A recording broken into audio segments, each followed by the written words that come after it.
కరీంనగర్ జిల్లాలో అగ్ని ప్రమాదం జరిగింది. జమ్మికుంట పట్టణంలోని నాయని చెరువు కట్టపై ఉన్న తాటివనం ప్రమాదవశాత్తు దగ్ధమైంది. సమాచారం అందుకున్న ఫైర్ సిబ్బంది మంటలు ఆర్పేందుకు యత్నించారు. ప్రమాదంతో తాము ఉపాధి కోల్పోయామని గీత కార్మికులు ఆవేదన వ్యక్తం చేశారు.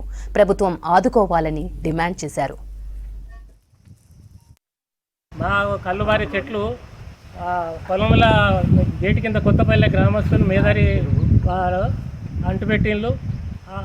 పొలం వెళ్ళి మంటలు ఇటు వచ్చి మొత్తం 15-20 తాళ్ళు కాలిపోయినాయి.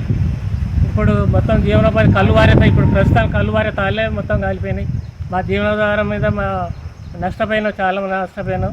ఈ చెట్లు పెంచుకున్న చెట్లేవి తాటివనం